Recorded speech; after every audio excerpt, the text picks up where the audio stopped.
नमस्कार मित्रों आज जो हम वंशावली पेश करूंगा वह पूरी तरह से विष्णु पुराण पर आधारित होगी। इस वंशावली में आपको प्रमाण सहित यदुवंश की क्रमबद्ध रूप से जानकारी मिलेगी। इसलिए यदि यादव वंश के बारे में विधिवत जानकारी लेना है तो इसे अंत तक देखना होगा। तो चलिए प्रारंभ करते हैं। यहाँ देखिए, नारायण से ब्रह्मा जी पैदा हुए, ब्रह्मा से अत्रि और अत्रि से चंद्रमा, फिर चंद्रमा से 3 लोग पैदा हुए, तारा, बुध और पुरुरवा। इसके बाद पुरुरवा की पत्नी से 6 लोग, आयु, सुतायु, सत्यायु, रथ, विजय और जय पैदा हुए। और इनमें से आयु की पत्नी प्रभा जो राहु की कन्या थी, उससे 5 लोग पैदा हुए, नहुष, छत्रवृद्धि, रंभ, रजि और अनेगा। अब इन 5 में से आयु के बड़े पुत्र नहुष थे और नहुष की पत्नी ब्रज कुमारी से यति, ययाति, संयाति, आयति, बियति और कृति 6 लोग पैदा हुए। अब यहाँ पर हम नहुष के पुत्र ययाति को लेकर ही आगे बढ़ेंगे।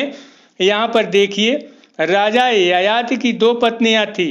पहली पत्नी का नाम देवयानी था जो शुक्राचार्य की बेटी थी, और ययाति की दूसरी पत्नी का नाम शर्मिष्ठा था जो वृषपर्वा की कन्या थी।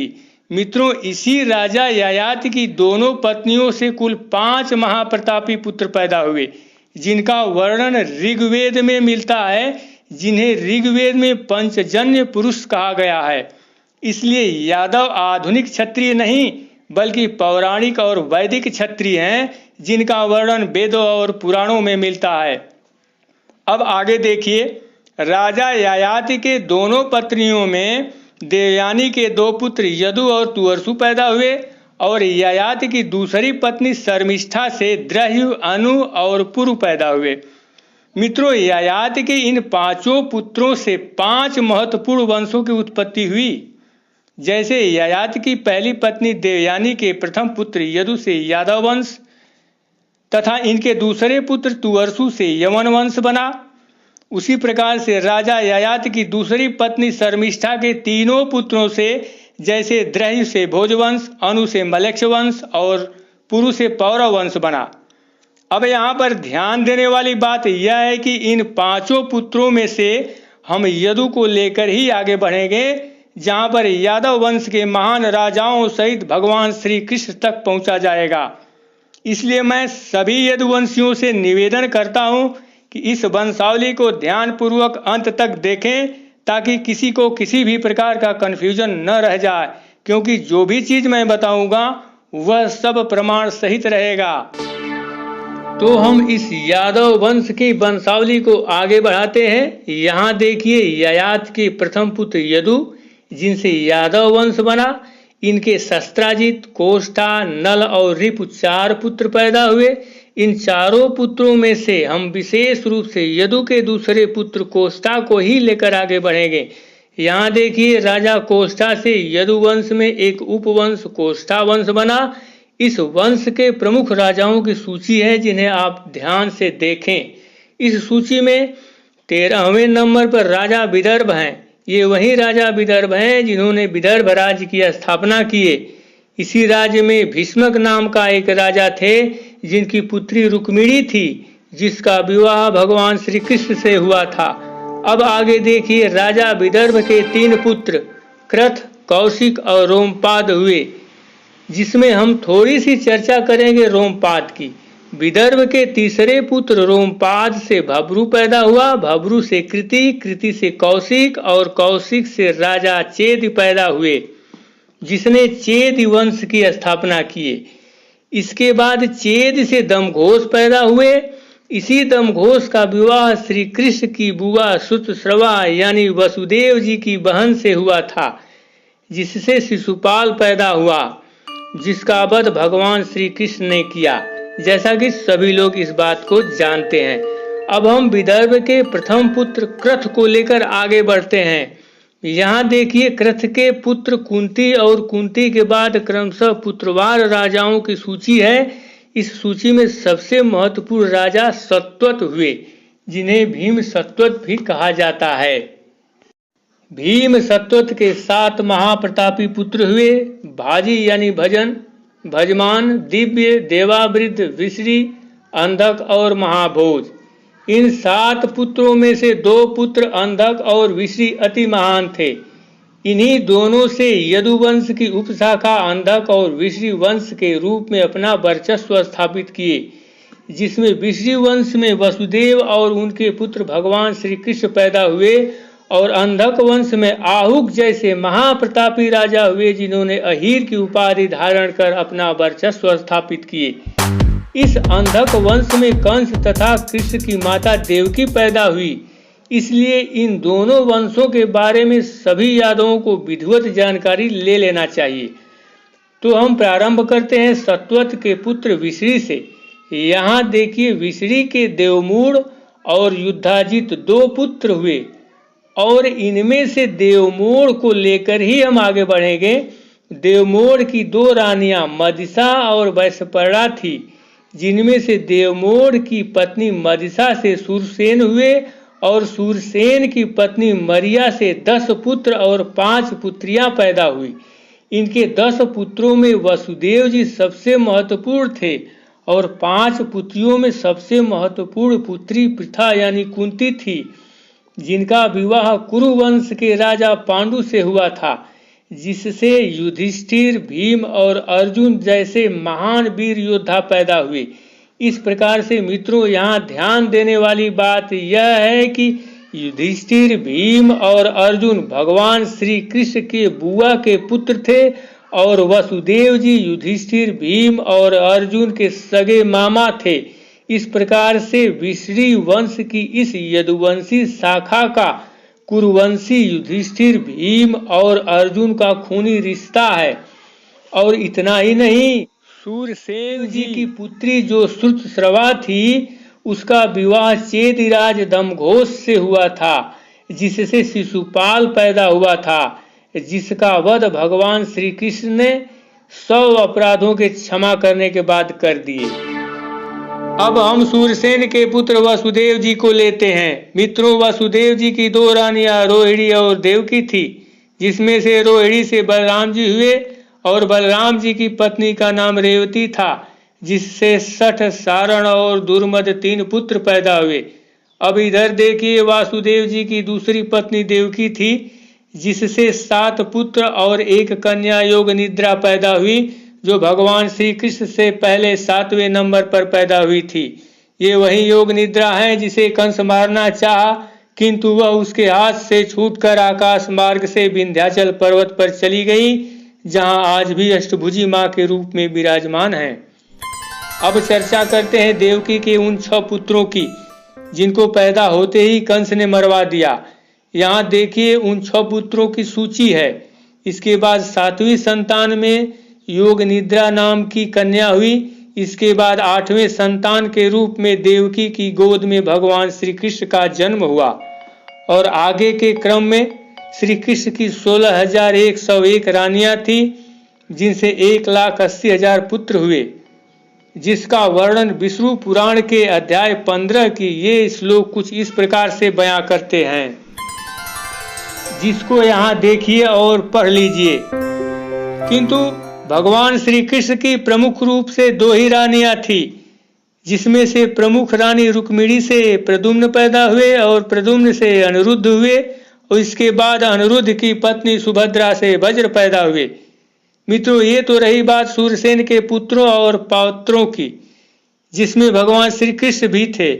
किंतु अब हम सूरसेन के भाई पार्जन्य के बारे में बताऊंगा। मित्रों, यहाँ सूची देखिए।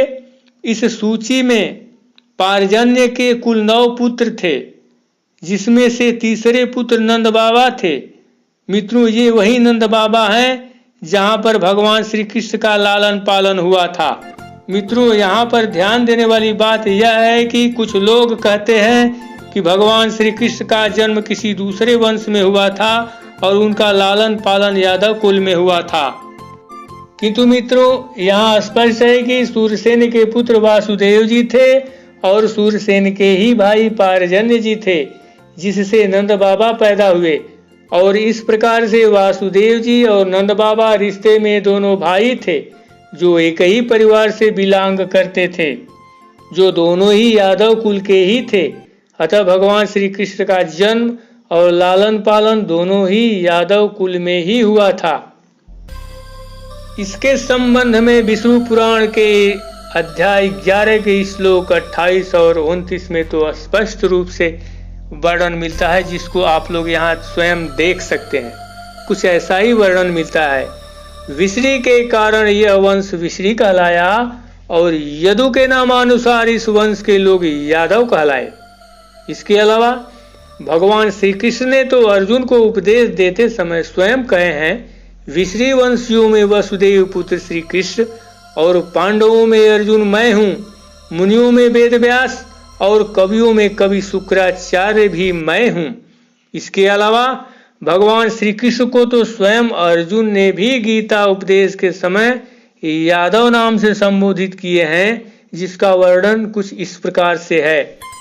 आपकी इस महिमा को न जानते हुए मेरे सखा हैं ऐसा मानकर मैंने प्रमाद से अथवा प्रेम से भी हठपूर्वक बिना सोचे समझे हे कृष्ण, हे यादव, हे सखे, इस प्रकार से जो भी कुछ कहा है इत्यादि इत्यादि।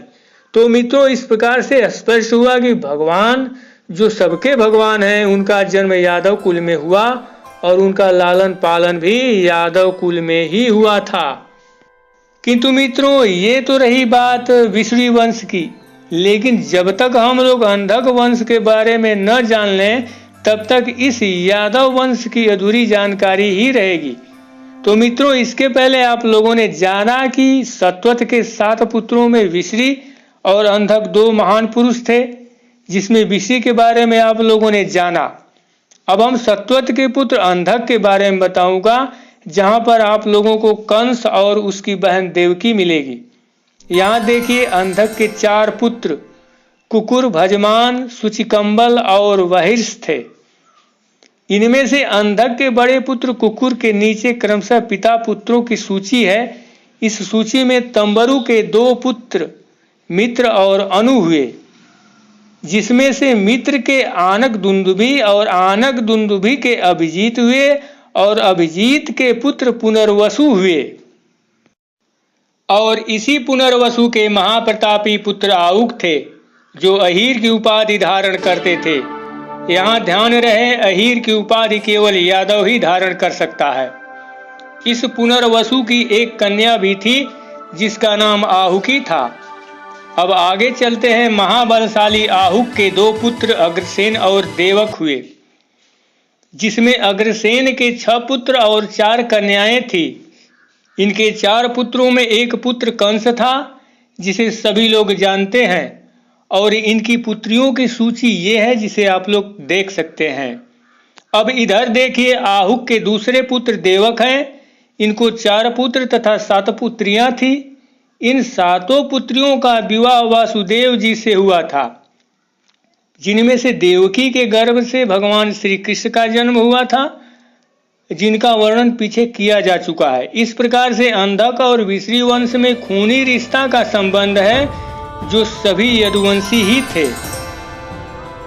किंतु मित्रों, यह यादव वंश इतना विशाल है कि इसे एक छोटे से वीडियो में पूरी तरह से वर्णन कर पाना असंभव है, क्योंकि इसकी विशालता के बारे में विष्णु पुराण के अध्याय 15 के ये श्लोक कुछ इस प्रकार से बयां करते हैं, जिसे आप लोग स्वयं देख सकते हैं। जो गृहाचार्य यादव कुमारों को धनुर्विद्या की शिक्षा देने में तत्पर रहते थे, उनकी संख्या 3 करोड़ 88 लाख थी।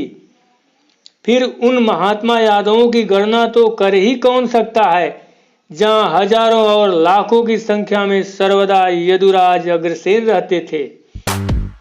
तथा देवासुर संग्राम में जो महाबली दैत्यगण मारे गए थे, वे मनुष्य लोक में उपद्रव करने वाले राजा लोग होकर उत्पन्न हुए। उनका नाश करने के लिए देवताओं ने यदुवंश में जन्म लिया, जिसमें कि 101 कुल थे। उनका नियंत्रण और स्वामित्व भगवान विष्णु ने ही किया। वे समस्त यादवगण उनकी आज्ञा अनुसार ही वृद्धि को प्राप्त हुए। इस प्रकार से जो पुरुष इस विश्री वंश की उत्पत्ति के विवरण को सुनता है, वह संपूर्ण पापों से मुक्त होकर विष्णु लोक को प्राप्त कर लेता है।